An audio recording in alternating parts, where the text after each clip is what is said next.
دوستو ہمارے چینل پاک ویوز ٹی وی کو سبسکرائب فرمائیں، شیئر فرمائیں اور لائک فرمائیں، شکریہ۔ بسم اللہ الرحمن الرحیم، الحمدللہ رب العالمین والصلاة والسلام علی خاتم النبیین، اما بعد۔ پاک ویوز محمد منشا، السلام علیکم، کیسے ہیں؟ آج بات کرتے ہیں 18ویں ترمیم آئین پاکستان کیا ہے۔ اس پر بڑی لہدے ہوتی ہے، بڑا اس کا ذکر ہوتا ہے۔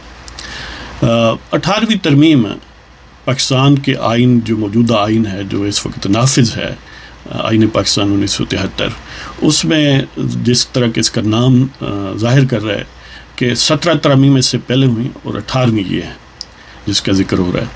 اور یہ 18ویں ترمیم 19 اپریل 2010 کو نافذ العمل ہوئی ہے، یعنی اس دن یہ پاکستان کے آئین کا حصہ بنی ہے یا آئین کو اس نے بدلا ہے۔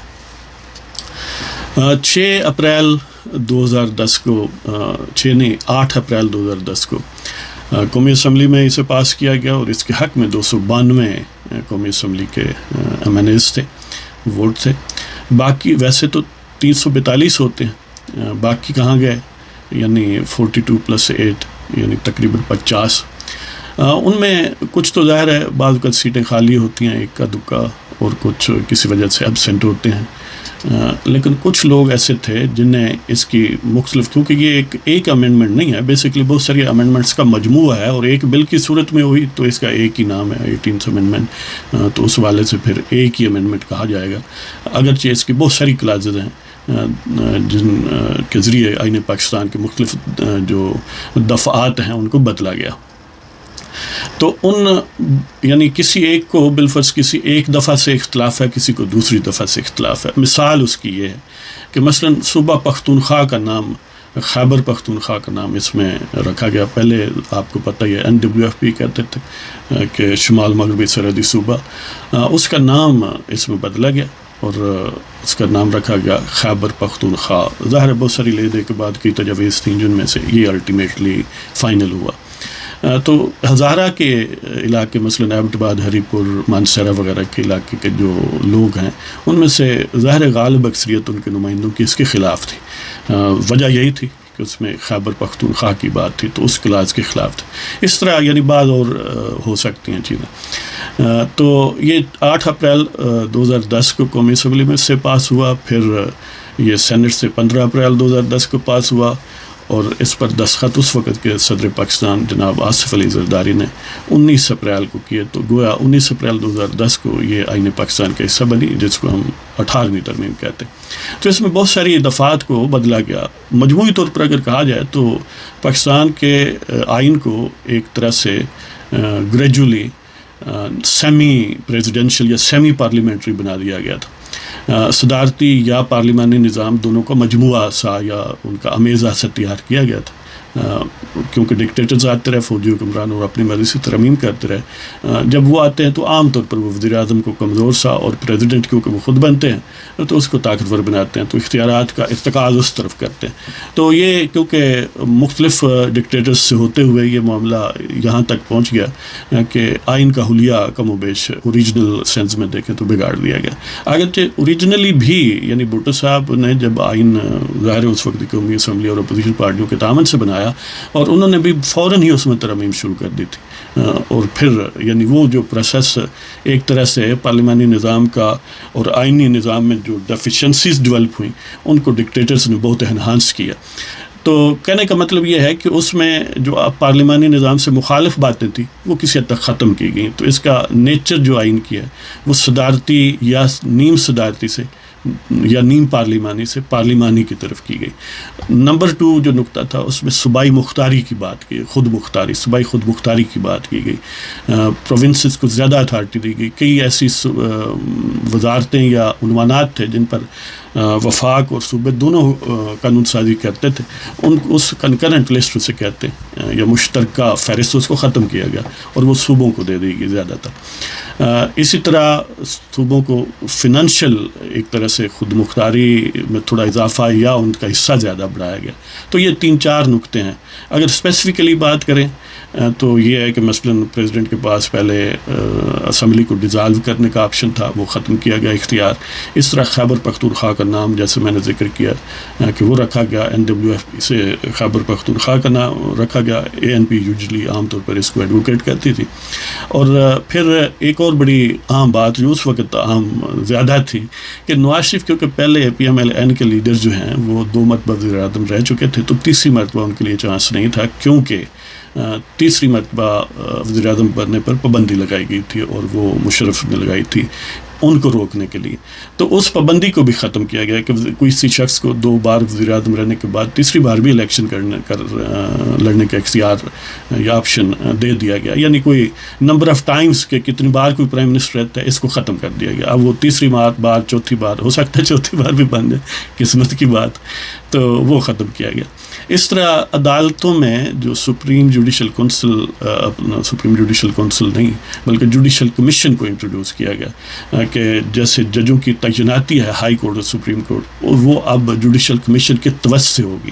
اب اس میں پھر ججوں نے ویسے ڈنڈی ماری اور اس کا سمجھ لیں کہ ارتکاز جو ہے وہ چیف جسٹس اور سپریم کورٹ کی طرف کر لیا، اس میں مداخلت کر کے فیصلے کے ذریعے. افتخار چودھری اس وقت. تو کہنے کا مطلب یہ ہے کہ جوڈیشل کمیشن ویسے تو اس میں پارلیمانی انوالومنٹ ہے بڑی زبردست قسم کی، لیکن اس کو اس طرح مروڑا گیا کہ وہ عملی طور پر اب جو چیف جسٹس سپریم کورٹ کا ہے اور اس کے رفقا ہیں ان کی گویا مرضی پر ہے کہ وہ کس کو ایلیویٹ کرتے ہیں، اگرچہ MNAs وغیرہ بھی یہ سکروٹنائز کرتے ہیں وغیرہ وغیرہ. تو یہ جوڈیشل کمیشن اس میں شامل کیا گیا. اس طرح چیف الیکشن کمشنر کا سربراہ، چیف الیکشن کمشنر جو ہے یعنی الیکشن کمیشن کا سربراہ، اس کو پہلے پریزیڈنٹ متعین کرتا تھا، اب وہ prime minister in consultation with opposition leader وہ اس کو مقرر کرے گا. اس میں بھی ایک طرح سے سکم ہے کہ جب دونوں میں ایک آ جائے پوزیشن ڈرا کی یا دونوں لاک ڈاؤن ہو جائیں کہ مانے نہیں، ایک ڈیڈ لاک پیدا ہو جائے، تو اس وقت ظاہر ہے یہ کوئی آئیڈیل صورتحال نہیں ہے. تو اس کو بہرحال یہ ہے 18ویں ترمیم میں. اور پھر یہ ہے کہ جو کورٹس ہیں ان کو یہ کہا گیا کہ وہ آئین کو کوئی سسپینڈ کرے، ایبروگیٹ کرے تو اس کو لیگل اس کو کور وہ نہیں کر سکتی ہیں، اس کو کورٹس جو ہیں وہ انڈورس نہیں کر سکتی. یہ نہیں کہہ سکتے کہ ٹھیک ہے جی ہو گیا اب خیر ہے جی، اگرچہ کر وہ پھر بھی لیں گے، لیکن بہرحال یہ ہے. اسی طرح ایک اور بڑی اہم بات جس پر آپ بھی جو بھگوان ہیں ان کا دل تڑپتا رہتا ہے جی، وہ ہے آئین کے دفعہ 160 کی ایک ہے ذیلی کلاس 3A یا 3 الف آپ کہہ لیں، یعنی آئین پاکستان کی دفعہ 160 کی ذیلی دفعہ 3 الف. اور اس میں جو پروونس جو صوبوں کو پیسے دیے جاتے ہیں سادہ لفظوں میں، جو NFC ایوارڈ جس کو کہتے ہیں نیشنل فنانس کمیشن ایوارڈ، ہر سال وہ ہوتا ہے، 2 سال بعد اس کی رپورٹ وغیرہ مرتب ہوتی ہے. تو وہ اس کا حصہ اس طرح اس کی ورڈنگ کی گئی ہے کہ جو پچھلے سال اگر سپوز کسی پروونس کو ملے ہیں 10 ارب، تو اب 10 ارب سے زیادہ یا 10 ارب ہی اس سے ملیں گے نیکسٹ میں، اس سے کم نہیں ہو سکتا. تو یعنی صوبوں کا حصہ جو ہے وہ پچھلا جو گزشتہ NFC ایوارڈ ہے اس کے مقابلے میں جب بھی موجودہ دیں گے تو اس کو یا تو بڑھائیں گے صوبوں کے حصے کو یا اسی برابر رکھیں گے جو پچھلے سال تھا. اب اس میں بھی پیچیدگیاں ہیں. ایک تو ظاہر ہے ہمارے بھگوان مطمئن نہیں ہیں کہ ان کے پاس تھوڑے پیسے رہ جاتے ہیں جی، وہ کہتے ہیں کہ صوبوں کو کیوں دیں، حالانکہ وہ صوبوں سے بھی چھین لیتے ہیں ضرورت کے مطابق کہ خوش آمدن انہیں دینے پڑتے ہیں. مثلا اس کی ایک مثال یہ ہے کہ جو افغان بارڈر پر یہ ایک ڈھونگ رچایا جاتا ہے کہ ہم وہاں پر ایک باڑ لگا رہے ہیں، ظاہر ہے وہ کسی ٹھیکیدار کے ذریعے اس طرح نہیں ہوتی، کوئی اوپن بلڈنگ ہوتی ہے وغیرہ وغیرہ، بس وہ بھگوان کہتے ہیں لگا دیے ہیں ادھر. تو اس میں آپ کو یاد ہوگا کہ صوبے کے وزیر اعلیٰ خادم اعلیٰ شہباز شریف نے مثلاً ایک دفعہ 1 ارب روپیہ دیا تھا. وہ اس طرح کی ایک طرح کی خوشامد ہے، آپ اس سے حب الوطنی بھی کہہ سکتے ہیں، تو کچھ بھی کہہ لیں. تو کہنے کا مطلب یہ ہے کہ اگرچہ صوبوں کو حصہ زیادہ یا اس پچھلے سال کے برابر دیا جائے گا، لیکن وہ ان سے بھی بعض کا چھوٹا موٹا کام نکلوا لیتے ہیں، ظاہر ہے بھگوان ہے نا. تو بہرحال یہ اسے بڑی تکلیف ہے. اسی سلسلے میں آج کی خبر آپ نے دیکھی ہوگی کہ اسی جو دفعہ 160 ہے اس کی یہ جو 3A ہے سب کلاس یا کلاس جو بھی آپ کہیں، اس کو بدلنے کے لیے ایک تجویز پیش کی گئی گویا ایک پریلیمنری ٹائپ کی پروسیڈنگ سینٹ میں انیشیٹ کی گئی، جن میں حکومت کے پاس 17 سینیٹر تھے، اپوزیشن 25، تو وہ شکست کھا گئی، یعنی حکومت کو بڑی بےزتی ان کی ہوئی۔ ویسے تو یہ بےزتی پروف ہے، انہیں تو بھگوانوں کو خوش رکھنا ہے، تو بہرحال کیونکہ شاید حکومت کی اتنی تیاری بھی نہیں تھی اور تیاری کرنے کے وہ اتنے کوئی خواہش مند بھی نہیں ہوتے، کیونکہ وہ بھگوانوں کی کرامات کے ذریعے ہی کام زیادہ چلاتے ہیں، تو بہرحال سینٹ میں ان کی بڑی یعنی بےزتی ہوئی، اگر میں یہ لفظ استعمال کر سکتا ہوں کہ حکومت جب کسی چیز کو سپورٹ کر رہی ہے تو اس کا ناکام ہو جانا یقیناً ان کے لیے خاصی پریشانی ہوتی ہے۔ 17 کے مقابلے میں 25 اپوزیشن کے جو ہیں وہ رہے وہاں پر۔ تو یہ ہے جناب 18ویں ترمیم، اور اس میں ایک اور بات بھی ہے کہ کچھ وہی منسٹریاں وفاق میں ختم کی گئی ہیں، ان کے نیا نام رکھے گیا، مثلا وفاق سے صوبوں کو، یعنی اب تعلیم پر اخراجات زیادہ صوبے کریں گے کہ منسٹری آف ایجوکیشن جو ہے اس کا زیادہ یعنی کام صوبوں کا ہے کہ بڑے وہ سیٹ اپ زیادہ ہے، یعنی اس کا نام جو ہے منسٹری آف ایجوکیشن سے منسٹری آف فیڈرل ایجوکیشن رکھا گیا اینڈ پروفیشنل ٹریننگ۔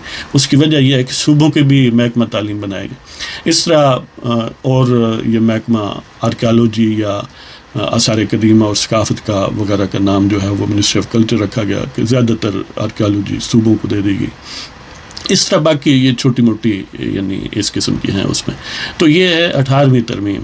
لیکن اس میں عام ترین بات وہی ہے کہ آپ کو پتہ نا، گھر میں بھی کسی بھی گھر میں یا پارٹی میں فنڈز کا ہی چکر ہے، تو یہ یعنی 3A of 160 of constitution of Pakistan, یہ بڑی چبھتی ہے بھگوانوں کو، تو اس پر شب خون مارنے کے لیے وہ کہتے ہیں کہ 18ویں ترمیم کوئی آسمانی صحیفہ نہیں، اس میں یہ ہو سکتی ہے، ہاں وہ جو کہیں وہ آسمانی صحیفہ ہے، اس کے علاوہ اور کوئی آسمانی صحیفہ نہیں۔ تو اس کے ساتھ ہی اگر آپ کو پروگرام پسند ہو، سبسکرائب کریں، شیئر کریں، لائک کریں، اجازت دیں، خدا حافظ۔